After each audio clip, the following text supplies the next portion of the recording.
I think everyone's a pussy on this. So no one's going to vote Rizzo because he's got an idol. So this guy's just going to cruise through. Like, we're just going to keep doing this.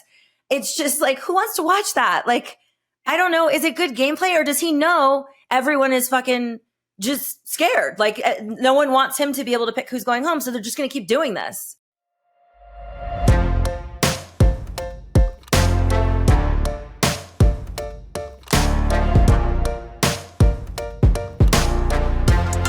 Spinsters, it's me, Corinne, and I want to welcome you to Where's My Spinoff.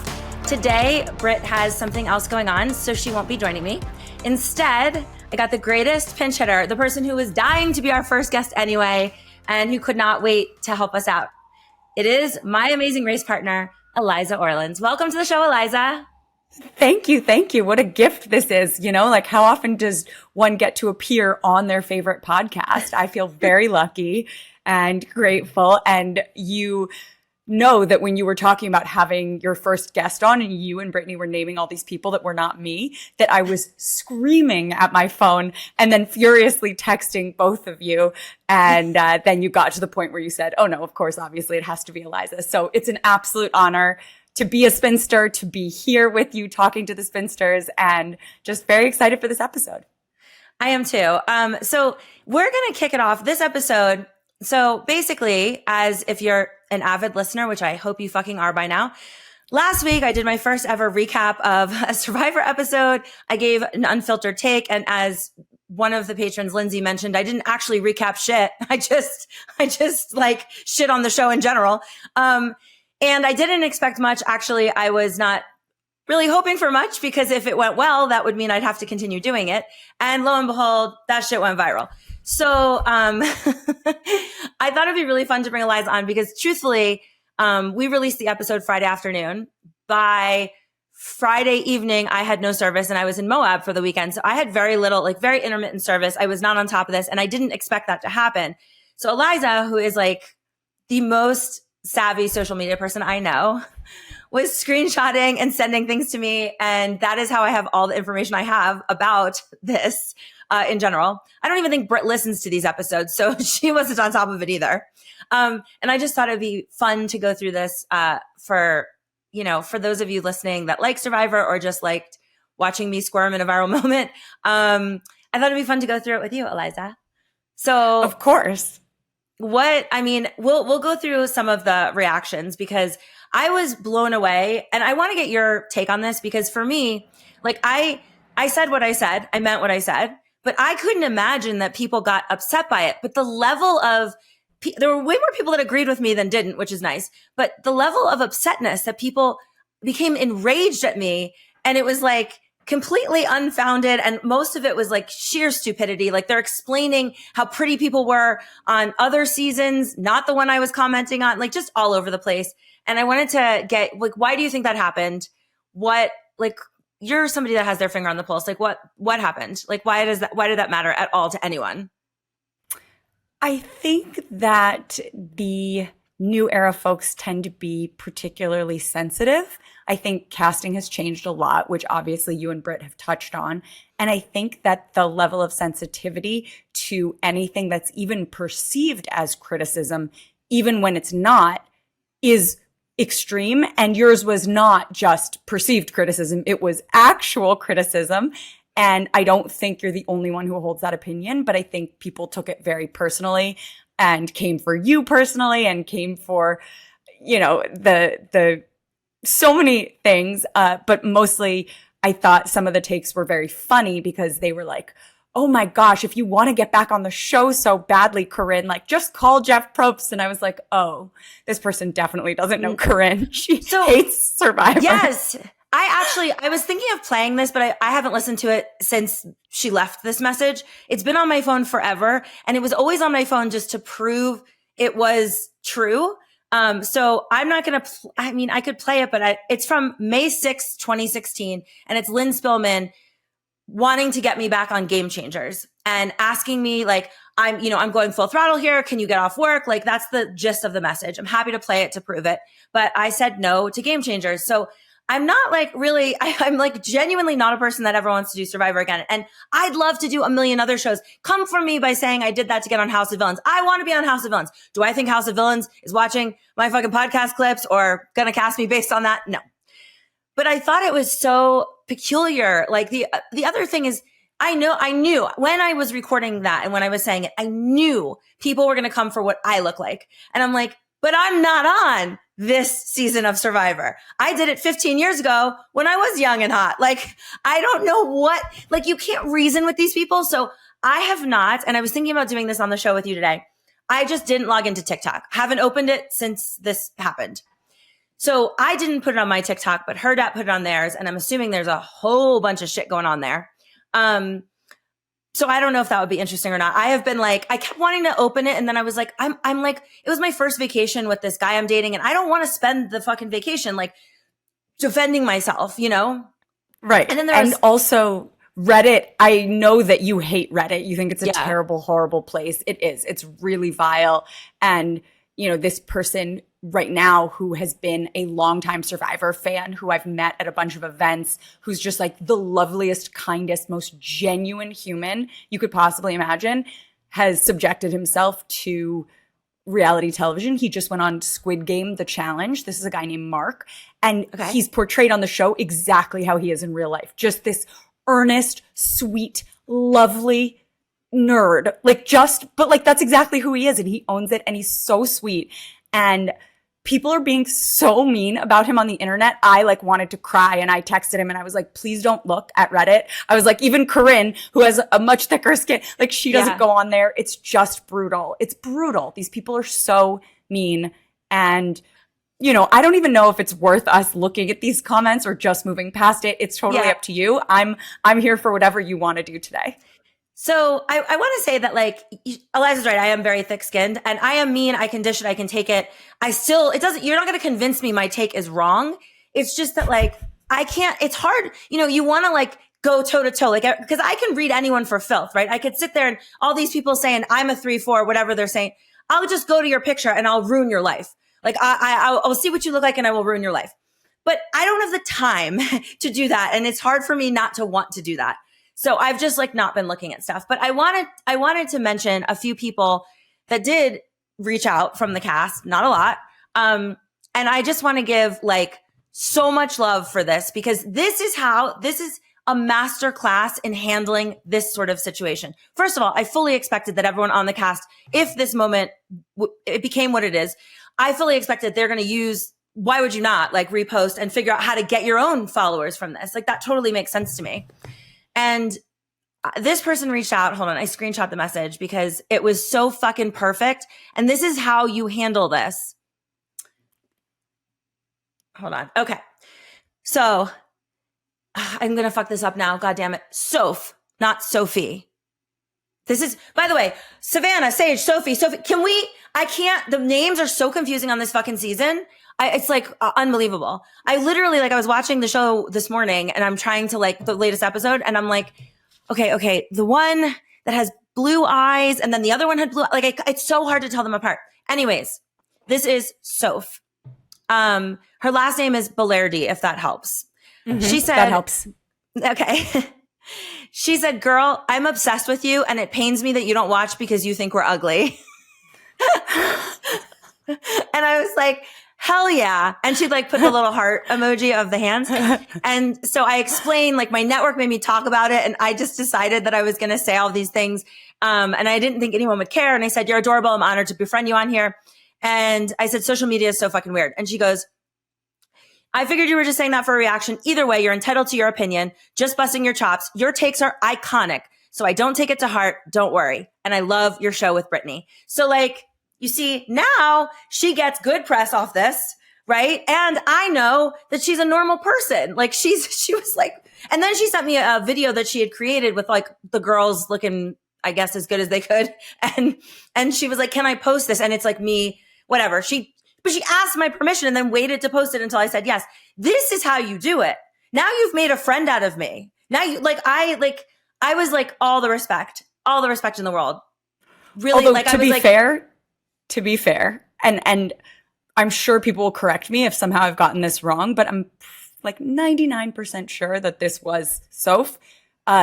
She made a burner Instagram account earlier this season to comment on a podcast where Sophie Clark, winner of Survivor, multiple time contestant, criticized this season to say, don't have bitter ex-players on podcasts. Like, how about don't platform from like a fake account called Torch Snuffer. And then they tracked it back to her phone number and figured out that it was her. So maybe she's come a long way from the beginning of this season. But like, I'm pretty sure she was the one who was behind a burner account trolling Sophie Clark because she couldn't take it. So I don't know. I don't know. Okay. So that's what you're here for, the gossip. And the other thing is that I met Steven because I went to this one premiere party with Benry, and he like commented, he's like, my mom says I'm handsome. Like, he got it too. Like, you be in on the joke. It's so much easier for you. Like, I just, the people that are like, I don't know. Do you have like some of the former players, like what they've said? Do you have any of that? Well, I have, I downloaded the TikTok of someone. Okay. But remember the one you sent me, I've never heard of her and I wasn't talking about her because I never saw an episode with her. Sai or something? Yeah, that's her. I have her TikTok. Oh, okay. Okay, go ahead. But should I play it? Can I play the audio? I don't know. Brock, would that work or will that be Brock? If it doesn't work, it doesn't. You'll just listen. Okay, Brock's saying we can. So face it, put the microphone up towards my microphone. Yeah. All right, let's see. I feel like this is going to annoy me. So I'm well aware that there are lots of weird people in this community, the Survivor community, that are clinging to this experience as if it is their entire personality. But I'm also really tired of y'all trying to create this divide that are in the community. Old era, new era, old era, hotter people, not so hot people. Like, oh, oops, sorry. I was going to put on please let it go. Give it a rest. If you want to play again, call Jeff and say, hey, I want to play again. You do not have to act out, Corinne, who, I don't give a shit, who, just give him a call. Tell him you want to play again. Because you insulting a whole group of people, I can list off a bunch of hotties in like 5 minutes. Let me get in the last 3 seasons. Let me do you that. How about that? Okay, Charity, just stop, Eliza. Thomas, David, Shaheen's even hot. Sophie, the other Sophie. Let me see, Annika, Sam, Genevieve, Rachel. Like, I could go on and on and on and on and on and on and on, but I would never list you. Well, I would never list you. Feelings so mutual, sweetie. So let's say a few things here. I only was commenting on the fucking season episode I was watching. I have no idea what happened in the last 10 seasons of Survivor. I don't know if there are hotties. I'm just saying this particular season, this particular episode, didn't see any. I do not want to be on Survivor again. And also, you know damn well how to say my motherfucking name. There's no way you don't. Well, funny enough, you didn't know how to say her name either, which is just like, it's just funny. Anyhow, she's no one. I like her. I just think like, you know, I think her and a lot of people feel defensive of their, you know, and by the way, some of the people she named from the past 3 seasons are in fact very hot. Annika and Sam specifically, you know, but like you were talking about 49. Not what I was talking about. I mean, I will give you an example. This is like just an example of this is an analogy to how I feel. Okay. Years ago, you remember my awful ex in Boulder. He was covered in tattoos, but his tattoos, while I don't really love tattoos, are very beautiful. He spent a lot of money. He flew all over the world getting like the best tattoo artists. They're beautiful tattoos. If you have to have tattoos, they're really nice. Then I went on to date this other guy who had the worst tattoo I had ever seen. It was tattooed, what did it say? Oh, it was tattooed, but I don't give a fuck if he hears this. He knows I think they're terrible. Above his kneecaps, facing him, it said never, and then on the other one, quit. So, oh no, yeah, exactly. So so I said to him, okay. By the way, that's what I had to see when I was giving him head. never quit. So I said to him, wait, was it written for that or for himself? No, it was what his grandfather signed a letter to him saying before he was born and the grandfather was dead. Like there was some story with it, but they weren't even centered. And what awful placement. Like anytime he wore shorts, you could see them because it was too close to his kneecap. Anyway, I said to him, like jokingly, he was going to go to New York and he was like, I'm going to get another tattoo. I said, why don't you go ahead and clear the tattoo by me before you get it? Cause you don't make very good tattoo decisions. And he laughed it off at the time. And then he called me the next day and he was pretty irate. And he's like, I've thought about it and I don't appreciate you making fun of something that really matters to me. And he went really like sensitive. Like he was like really upset about it. And here's what I say to you. If you said to my ex with the good tattoos, something about his tattoos, he'd be like, fuck you. They're great. This guy knew he had bad tattoos, right? So he was really, really upset. These people who are unattractive know that and they're getting upset. The ones that aren't getting upset don't feel any kind of way because I'm one person with one opinion. So it just makes you look worse when you film something like what she just did. To me, that just screams insecurity.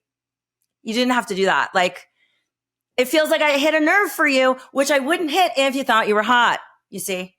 I know. I mean, then it was like the Traitors photos for next season dropped and Rob Sesternino made a joke saying, I hope Corinne thinks my cast photo's okay. It's like people who can take this stuff in stride and who can take a joke. And it's like, I think that there's a lot that has changed, not just on Survivor, but just generally about what people can take. And I think Survivor is just emblematic of society in so many ways. And it really does kind of reflect the level of sensitivity of, I don't know, Gen Zers maybe, or just like these times that we're in.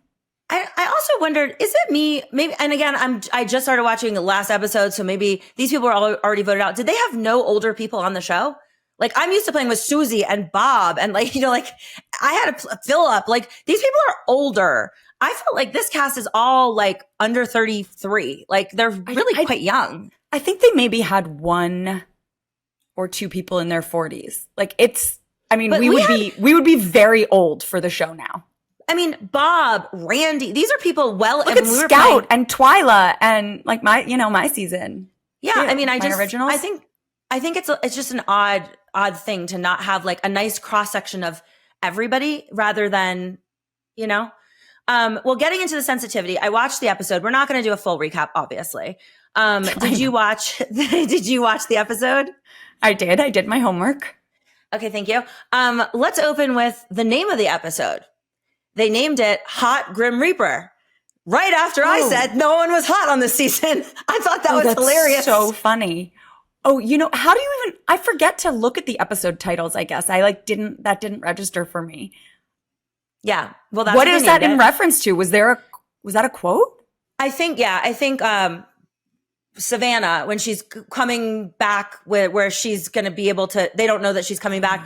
She's like I think she must have called herself hot. I don't know. It's clearly something she said, but she called herself the Grim Reaper. But I just thought it was really ironic, like right on the heels of me saying no one on the season is hot, that they did that. Okay. So I wondered, obviously like the sensitive stuff is driving me insane. And it's not like Jeff is doing it. Like at one point, somebody says to him, like, do you like me, Uncle Jeff? And he goes, I like you all. And I'm like, you see, that's not true. And it'd be a lot cooler if you just didn't act like that. Because I know when I was on the show, he definitely like in between, like when we were at Tribal and he didn't get what he would want, he would scream and yell at us. I mean, I assume maybe he can't do that anymore, but he definitely did it to us. I mean, he screamed. I remember they changed the vote and they didn't do it like in a way that they were able to be recorded. It was like in the tent getting mic'd up, like Kenny switched something. And I didn't know what was happening because I was on the outs alliance-wise anyway. But he starts, this is Bush League, fuck this, like screaming and yelling at us. So just so you know, I don't know if he's changed, but whatever you're seeing, this bullshit, I like you all. He doesn't like everyone. He's human. He doesn't like everyone. You don't need to say that. And then so when Savannah wins, this really fucking pissed me off. And I feel like you're going to understand because you know the way that I am. Savannah Why do they keep doing this? She wins immunity and she's like, it's the 1 year anniversary for me and my boyfriend. And this means so much. This is for you, Brandon. And I'm like, oh my God. Oh my God. Fucking blow my brains out. I was watching that and thinking about you because I listened to your episode last week where she was like, I dedicate this win to my mom. And you were like, you didn't win an Oscar. Like, no. And it's so true. Like, we never used to get that kind of platform when we won a reward challenge or an immunity challenge. It was much more about the game and, oh, who are you going to pick to go with you? Not like these stupid post-merge, we're splitting you in half bullshit. I really hate that, by the way. I do too. I really hate it. And it like screws people who've been actually doing a good job at the game and making alliances. And when you're finally merged and then it's like, nope, only half of you are going to tribal. And it usually fucks over someone who wouldn't have been voted out that episode. And I just think it's stupid and it's bullshit. And it's like why I hated those journeys where people lose their vote. Like part of Survivor is you get to vote people off. If you don't have a vote, that sucks. Yeah, I totally agree. I'm really lost on the amount of idols or why they would want to do that so that it's just, to me, like, I think everyone's a pussy on this. So no one's going to vote Rizzo because he's got an idol. So this guy's just going to cruise through. Like, we're just going to keep doing this. It's just like, who wants to watch that? Like, I don't know. Is it good gameplay or does he know everyone is fucking just scared? Like, no one wants him to be able to pick who's going home. So they're just going to keep doing this. Little column A, little column B, like both they're scared, but he knows. And so he is using it to his advantage and he's playing well. I mean, you've got to respect that he's playing well given the advantage that he has. Yes. Because there are people who would have that advantage and also be idiots about it. Right. Well, I mean, MC played her idol when she didn't need it last week. And then this week she went home and that's just the fucking, that's the way the cookie crumbles, babe. But when she gets voted out, everyone's like, good game. This was wonderful. Thank you. And I'm like, oh my God. I don't know if they aired this. I mean, trust, I had some fucking choice words when I was on my way out and some of it was aired and some of it wasn't. But the first thing I did, because I knew I was going home, there wasn't like a blindside. It was just, is what it is. I just stood up and I pointed to Charlie, Marcus, and Randy. And I screamed, chill the vodka boys. I'm coming home.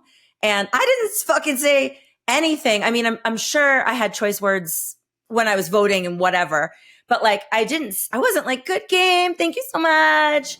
No, I really meant no, me neither. Vodka. I literally like turned around and glared at Chris for like a solid 30 seconds, like just like glared at him. And then no words, just picked up my torch, took it over to Jeff, like exited without saying a damn word. No hugging, no clapping, no bullshit. Like, No, it's honestly a very somber moment when you're in it and all you want is revenge. And no, you're not like thanking people for the honor. What the fuck?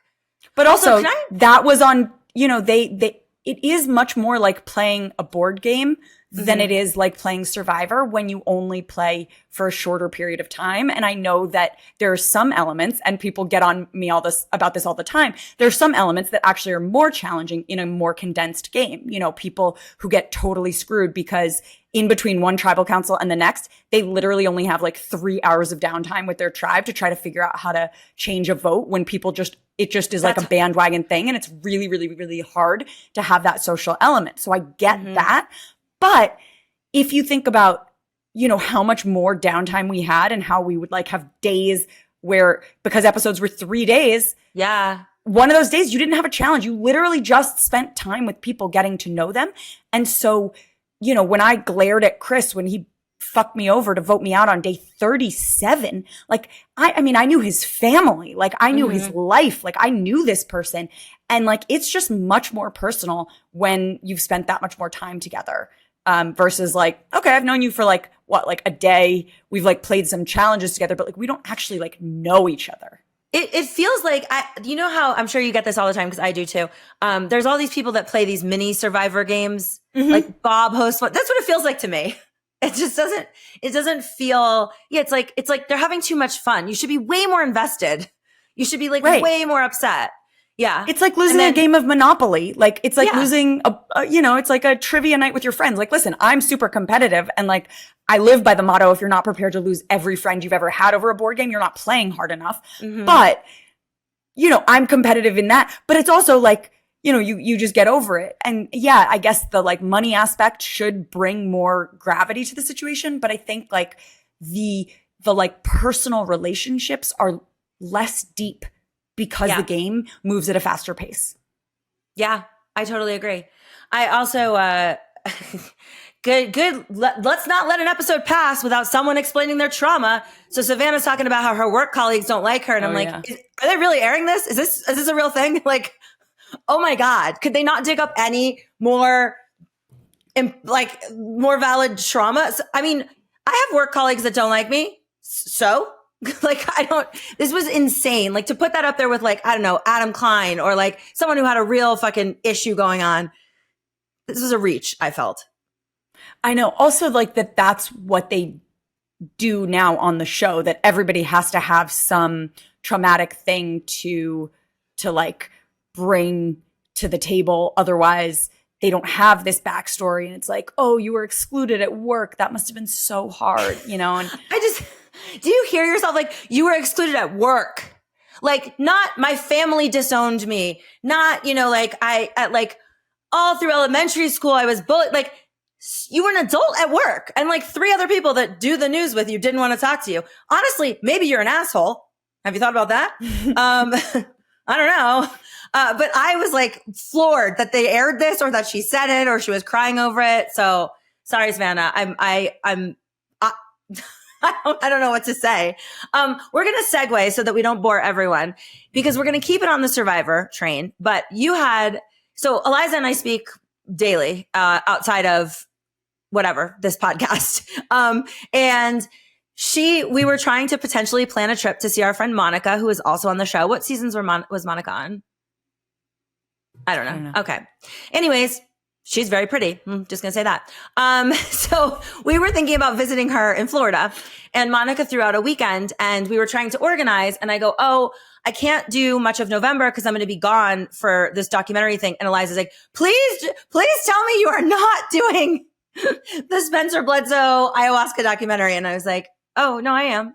So she is mystified as to why anyone would do it, much less me. I obviously have a different take, but it's just funny to me. And I thought you would enjoy. So now we're coming down to the wire. I leave next Thursday. I know exactly who's going to be there. I still can't believe you're actually doing this. And I'm genuinely worried about, your well-being. So I will say a couple things. They're doing it. It's a very, it's meant to like help people understand plant medicine. They're not going to, because I was a little concerned, I had that asshole surgery and I don't want to shit myself on the, like on camera. So, they will not be filming us during the ceremony. So all of us throwing up and potentially shitting ourselves, is not going to be airing. However, they will be interviewing us like before and after. I know. Thank you. It's a real win for me. Okay. It's a real win. It's a big win. So I didn't, and this is no disrespect. I've done ayahuasca probably 25 times, if not more in my life. So I kind of understand there's something they call the dieta, which is meant to like help center you before you're going out there. And also some of these things you'll get sicker when you're on ayahuasca if you don't adhere to the dieta. Have I always adhered to it? No. So I just like really, and I haven't done this in quite a while. So I had forgotten how strict it is. So one of the guys, I don't know if I should give any names out. I'm just going to give like this one name out because I feel like it's just, well, did you sign an NDA? Like what are your legal obligations here? I nope. Just want to protect you. I mean, I really want to protect the integrity of the show as well, but I will tell you, okay, so I don't know this person, but he is like a Survivor legend and he seems great. But he was having a meltdown he's like, how strict do we have to be? So do you know who Sean Rector is? Of course. Yes. So he's coming. Sean Rector is a Survivor legend. I was like, who is she describing as a Survivor legend? Oh, I know it because on the first we did a phone call with like everybody, like a FaceTime thing, whatever. And somebody else who I'll leave nameless. We're just going to reveal Sean today. Somebody else freaked out and was like, can everyone just let Sean Rector talk to me for a second? Like she really was into it. So that's how I knew because I didn't know who he was otherwise. But he was like, I'm having a very hard time with this diet. And I wanted so badly I don't know him. Like I have his phone number now because we're on this, but I wanted to reach out and be like, it's okay. Like You'll be fine. So let me tell you how strict it is. Okay. Okay. So here is the things that you have to avoid, at least 1 week prior to November 15th and at least 48 to 72 hours after November 29th. This is like the full shoot dates. Okay. Drugs and medication, alcohol, fast food, antibiotics, appetite suppressants, depressants of the central nervous system, any medication that acts on an inhibitor. It's MAOIs, medications for asthma, bronchitis, colds, sinusitis, fever, allergies, antihistamines, and other respiratory. Okay, now it gets into, all right, so obviously just don't be on any meds, okay? Just quit taking whatever you're taking. So you're going to stop taking all your medication, Ambien included? Well, that's the only medication I take. I've been slowly transitioning to weed edibles, but weed is also on this list, so that's problematic as well. But what's worse, caffeine. What's worse is the food. Alcohol. So yeah, I don't plan. I mean, I'm doing my best. Okay. Okay. So when it gets to the foods, that's when it gets really fucking dicey. So processed foods, exclusively what I eat, very spicy food, hot peppers, pork, refined sugar, high fructose corn syrup, carbonated drinks, dairy, St. John's wort, kava, kratom, 5-HTP, hold on.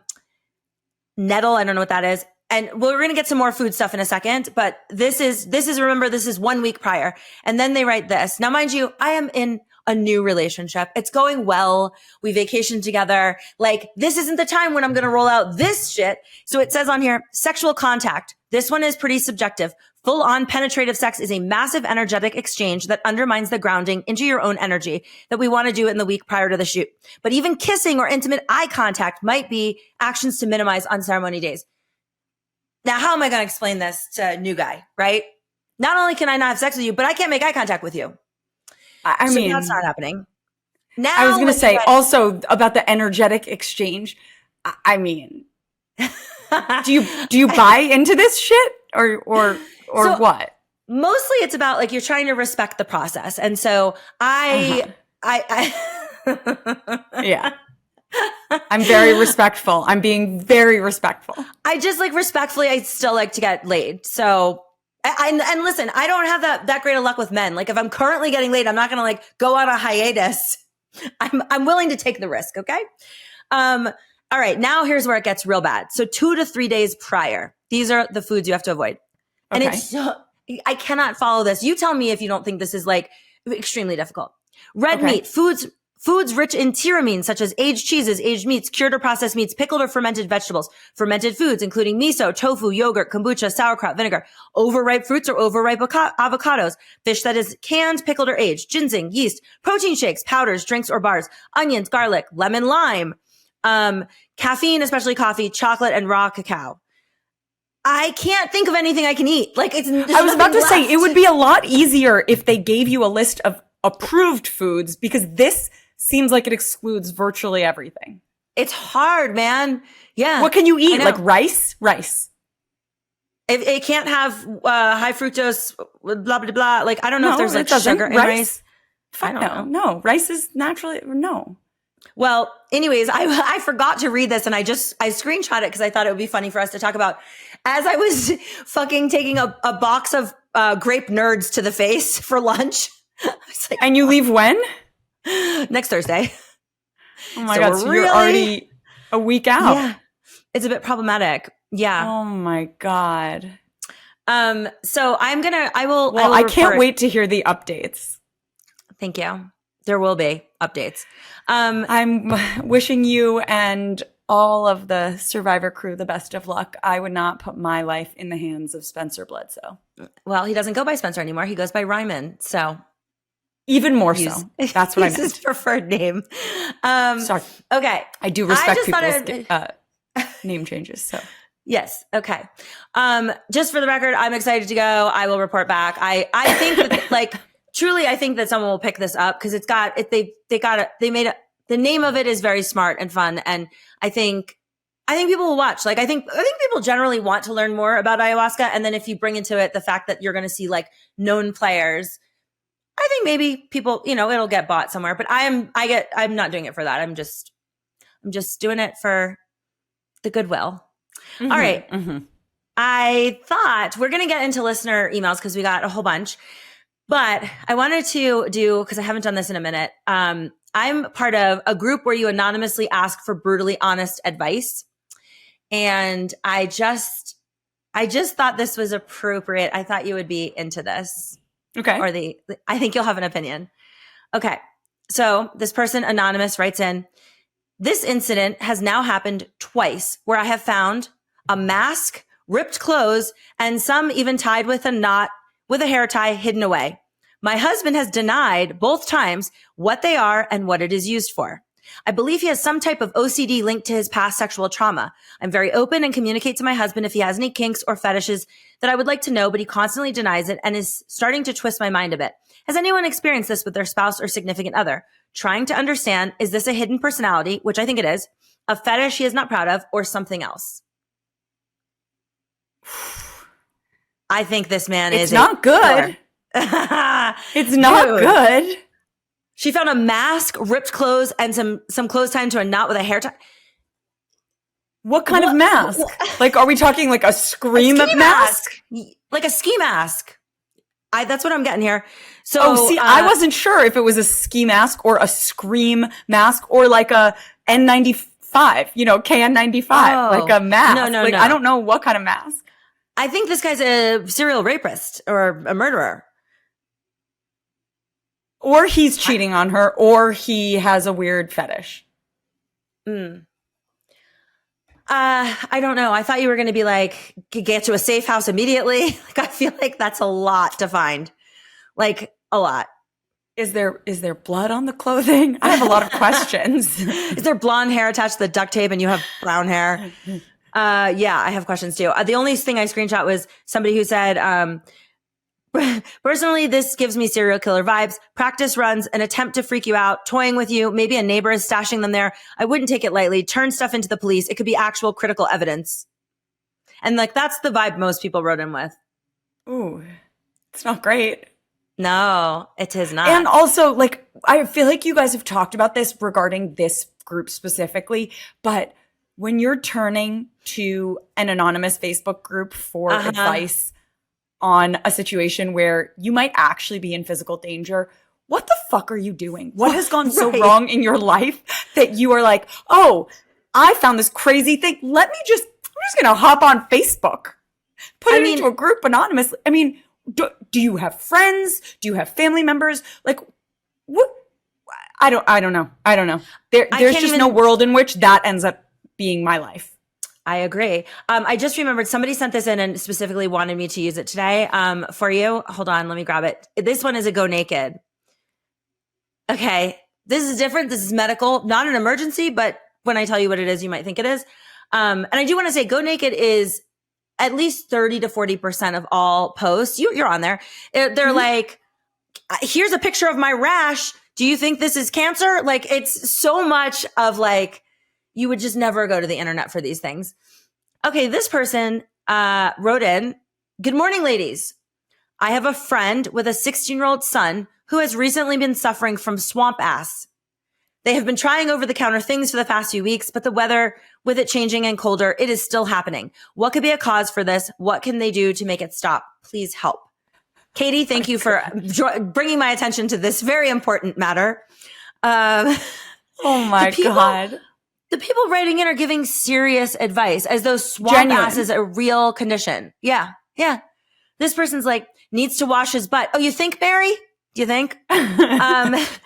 And then they said, change his undies a couple times a day. May need some meds from the doctor. The genuine way that people are responding is just so good. I know. He may need to change his undies multiple times. Oh my God. I'm just like, how, first of all, not to be like so creepy, but like, I don't think like my mom would know. I'm 16. Like, how bad does it smell? Like, why is my mom in my gooch? Like, why does my mom know what it smells like? No, but like a 16-year-old boy is like telling his mom, like, Mom, I have really bad swamp ass. I can't. Oh my God, with a straight face. Like, what? And the mom's like, don't worry, son. I've got a Facebook group. Exactly. Like, not your pediatrician, but like my Facebook group. Oh, I can't. It's amazing. Should we get to emails or should we do one more? Do we have time? We want to do one more? Sure. Okay. I just thought this one it's a little long. We'll see if we have to cut it. I'm a 33. This is still a group where you anonymously post. I'm a 33-year-old woman married to Robert, who is 38. We have a 2-year-old daughter and we are expecting another child. But I need none of this, actually, by the way, that information. I recently discovered a secret. Robert has been going to McDonald's twice a day during the work week for the past year, using a credit card I didn't know he had. He refuses to seek help and says I need to be more understanding. So let's just dissect this real quick. Robert has an addiction to McDonald's and she'd like him to get help. And he's got a credit card she doesn't know about just for McDonald's, which we'll get to. This has been an issue for him for years, and while I've tried to address it, it's worsened after he moved to a rural property. Robert left his dream job, and his new job doesn't fulfill him. I'm concerned. A few months ago, I noticed his frequent McDonald's visits through the Find My Friends app and found he found receipts in his email. When I confronted him, he lied at first, but eventually admitted to it. We agreed he would be honest about his visits, but he soon resumed going daily without telling me. After a while, I gently suggested he seek professional help. Where? Who's helping you? Who? Expressing my worry about his health and our family's future. He agreed and to try, but later asked me to check up on him, which felt like being his parole officer. Okay, here's where it gets good. Now, with fall approaching, he mentioned financial stress. He revealed his credit card debt was $6,000. And I found transactions for McDonald's and other subscriptions on a card I thought was canceled. In 1 month, he spent $279 on McDonald's. I feel betrayed and concerned for my family's future. I mean, Robert, find a new bitch that doesn't give a shit about your McDonald's buying. $279 is not enough to make a difference. I mean, that's what, like an average, I mean, it's less than $10 a day at McDonald's, but also if he's having twice a day McDonald's while he's at work and then presumably having breakfast at home, dinner at home, like he's eating too much. Maybe he's just, may we introduce him to GLP-1s? Yeah. Have you guys gotten a GLP-1 sponsorship yet for the pod? I mean, you could be like sponsored by Wegovy. Yeah. I mean, Lord knows, because I don't pay for the commercial-free version of Paramount. It's just a commercial with Serena Williams, Hawk and Row, which is Manjaro or whatever. Every 3 minutes. I mean, listen, I think, I actually, my like lifelong best friend is a doctor and she's like, oh yeah, everybody's on GLP-1s. And I was like, wait, should I be on them? And she was like, Eliza, let me see your numbers. I show her. She's like, you will feel so ill. First of all, you don't need it. Like, you don't need it for your A1C. You don't need it. She's like, you will feel horrible if you take it. Like, you will hate me and hate yourself. No, you can't. I cannot prescribe this to you, because she's prescribing it like across, to people who actually need it. And apparently it's like a life-changing drug for so many people. And I'm really happy for them, but I'll just have to lose weight the classic way if I want to, dude. All my friends are on it. I literally, like, and all of them, they have so much more energy. They have better cognitive function. Like, it's upsetting, but listen, I'm really cheap when it comes to subscriptions, as you guys have found out with Paramount Plus. I don't want to get on something that's going to be $1,000 a month. I don't want it for the rest of your life, by the way. Like, once you get off it apparently, like, the effects don't stay. Yeah. No, they do not. Yeah. Yeah. No, it's not for me. So, okay. Well, it will be the last two people on earth not on GLP-1s. I know, but we're going to laugh and laugh when they find out that something's wrong with it. Okay. We have a couple of listener emails, and the first one is from Joseph. He titled it "Make America Hot Again." He said, "Hello, Queens. Longtime fans of Corinne may recall her one stipulation with politics: our leaders need to be attractive. Remember Hillary Clinton and those pantsuits? Since our government has looked like a cast of New Era Survivor for the last decade or so, we need political expert Eliza Orlins to get Corinne's thoughts on the recent wave of blue babes in office. Zohran Mamdani, John Ossoff, maybe Rama Duwalid, I don't know how to say that. Tinder story is inspiration to keep swiping." So I guess the point is, I had said a long time ago, like, I think Mitt Romney is, like, gorgeous. And, like, I just feel like whoever we vote into office should be, like, so handsome and should have been, like, homecoming king. Like, that's who I want to see as, like, my president. And, like, the fact that Donald Trump looks like mashed potatoes is very difficult for me. I feel embarrassed, and I don't even know that much about his politics. I just think he's ugly and I don't like it. So who's hot? I saw the Mamdani guy. He's like a child though, right? He's really young. I mean, he's 34. He's not that young. Okay. He's young. But wait, you want to know what's so funny is that there's a member of Congress. His name's Jerry Nadler, and he's retiring, and he represents part of Manhattan. And the 12th congressional district in New York City is about to be, everyone's saying it's going to be the hottest primary ever. And I feel like I should send you all of these photos. There are like 1, 2, 3, 4, 5. There are 5, so far 5 men who are running in this race, all of whom are, I would say, like pretty objectively attractive. Okay. One of them's a Kennedy, like a descendant, like a Kennedy. This is Jack. Can you see him? Oh, he looks like JFK. Yeah, and that's Eric. Yup, I would. And yes. That's Cameron. Well, that's a crazy fucking... He's young. But that is...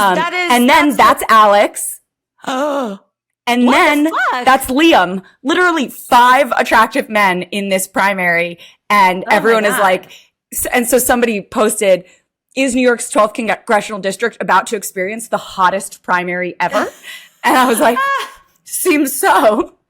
I mean, I love that. I think you should change the rules and give them all a job in office. I think they deserve it. That I would, all of them. I mean, that would be an impossible vote. That's incredible. Yeah, it's really, it's a good, and I know they're all pretty great people too. It's going to be an interesting race. I'm supporting, this is my friend Alex. He's wonderful. He's so current cute. Assembly member. He's truly fantastic and super smart. And I mean, a lot of them would be great, but that's who I'm supporting. That's who you're, all right, you guys, you heard it here first. Or probably not first. She's probably fucking created 17 TikToks about this before she came on this show. But sure, let's pretend. Okay, let's get to another email. So Ben wrote in, since it has to be Survivor related, barf, my question and challenge to you is for you to say one positive thing about the new era Survivor, other than the 50-50 diversity mandate, which is being removed for Survivor 50 anyways. I don't, I can't, well, that there's, I'll say, aside from the diversity of people of color, there's also diversity in terms of, LGBTQIA folks, and as well as diversity of, different neurodivergence, I'll say. I mean, even though obviously I am also neurodivergent, it was certainly not highlighted back in the, early 2000s, like 2 decades ago when I was on the show. Like that, I like kind of tried to like hide that a little bit because I didn't want to be different. And, even though they made it into a ridiculous thing, like highlighting the fact that someone who does have autism, whose parents thought that she would like never even be able to like hold a job or live outside the home, competed on Survivor and made it to the end, I thought was like actually quite cool. Well, I obviously didn't watch that season, but I'm going to do the thing. I did this years ago. Okay, so I'm going to say, first of all, I'll just tell the story and then I'll tell why it relates to Survivor. I went to see a very bad movie. My best friend at the time was dating the star actor in the movie. He's very famous. You would all know who he is. You'd probably know who she was too. We went to the movie premiere together and we sat next to the cast for the premiere. And it is genuinely the worst movie I have ever seen. I mean, I don't see a lot of movies, but it was trash. And so she takes me to the bathroom, like right at the end of it. And she's like, what do I do? I'm going to have to say something nice. And I was sitting next to Jerry Bruckheimer, who was the person who produced this movie. And I am in the same position she is. They're going to ask me too. And so we're all going to go to this after party that's quite small in a penthouse hotel room. And as we're leaving, we had this conversation and I go, I'm going to tell them that I really like the score because like the music. And she's like, oh, that's good. That's good. So Bruckheimer comes over. The boy that she's dating comes over. They're like, what'd you think? And she goes, I loved the score. And I was like, bitch, she took the line that I was going to use. And then I was just ass out. So I'm going to say it here. I loved the score. I think they do a nice job with the music. Fair, I guess. That's hardly a compliment of new era Survivor, but I did the best. We'll take what we can get. Yeah. Are we going to do Facebook? Are we going to do Facebook friends? Yes. Because so you're not going to know who any of these people are, but Okay. I have been saving them up for you. Well, we're going to go one for one. So I want to pick like my more ridiculous ones. God, Okay. I have so many. All right. So we're going to remind people what this game is. It's celebrity Facebook friends you may know, which means Facebook serves these up under the friends you may know because they think, oh, you've been on Facebook for 25 years, but maybe you forgot to add so-and-so. And usually people's Facebook friends you may know is just like some dumb bitch from high school that you're not interested in befriending. And that is not the case for me. And I figured Eliza, given that she's deeply in the political arena, also may have some interesting ones. So you want to kick it off? Sure. So I was scrolling through my people you may know on Facebook, and I saw someone who was a former member of Congress for 4 years for New York's 16th congressional district. And he and I have 41 mutual friends, and that is Jamal Bowman. Okay. Don't know who he is, but sounds like you have probably crossed paths. That's a lot of mutuals. Well, I see you're Jamal and I raised you. I have 3 mutual friends with Kato Kalin. Oh my God. I wanted to find, I have had celebrities before, I swear, but it was really, I was just looking for like a couple of days and I was at this political conference. And so I did not find. I do have a political one. So I'm going to let you do another. Do you want to do another political one? And I'll give you the political one I have. Okay. Sure. Okay, here is someone who was the district attorney for San Francisco, and they did a whole recall because they were so upset that he was like this progressive DA in San Francisco, and his name is Chesa Boudin. All right. I have 17 mutual friends. Okay. Well, I hate to embarrass you, but I have 5 mutuals with Eric Trump. Oh, no. I get a bunch of political people in here, and I don't know how or why. Honestly, it might be your fault. It probably is. It's probably my fault. I have another one. He was the chair of the Democratic Party for the state of Wisconsin, which might not sound like such a huge thing, but he actually ran for to be the DNC chair. And Wisconsin, do you remember during the pandemic when everything was going online and Wisconsin Democratic Party was doing these huge fundraisers, and he brought back the entire cast of Princess Bride to do a one night thing. No, I love that. It was so brilliant, and I give him a lot of credit. I have 28 mutual friends with Ben Wickler. Nice. Well, unfortunately, I cannot see the mutuals because I sent the request as soon as it came through. I have hooked up with this man before, and I certainly did know him. I did not realize he was on Facebook, but Gerard Butler. Oh my God. Yeah, well, unfortunately, your people are so much better. This is so funny. No offense to my people. They're my people, and I love them for that, but it's an funny. Unfair game. I know. I've got a ridiculous. I have a ton more. I know. I have another. So yeah, sure. So this is, she was, the city councilwoman for, New York 2nd, and she was a candidate for Congress for New York's 10th congressional district. And I have 41 mutual friends with Carlina Rivera. Oh, she's cute. Yeah. She's very pretty. Pretty. She is.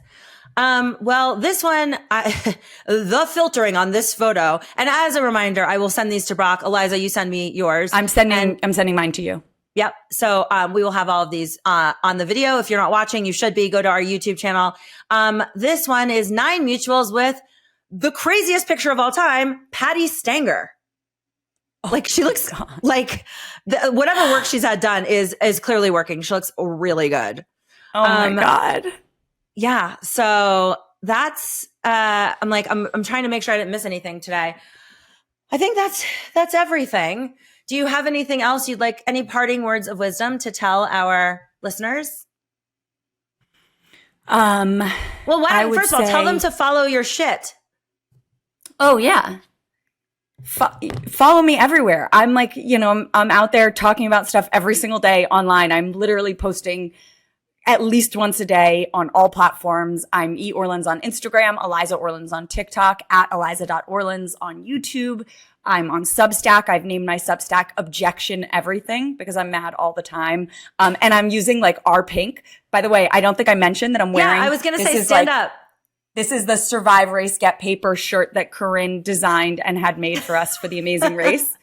With our names on the back. Like, it's just, and so I dug it out for the pod because obviously it's the only thing I have going on in my life and I can't get over my stint on reality TV and I'm just begging to get back on. Yeah. Sarcasm. Same. Well, thank you so much for joining us. We really thank you because this was going to be a monologue and Brock was going to have to weigh in. But you were the obvious choice and you'll come back again, right? We'll have you on when anytime. Of course. And all of my love to Britney. We miss her. I know we do. Okay. We will see you next week. Bye guys.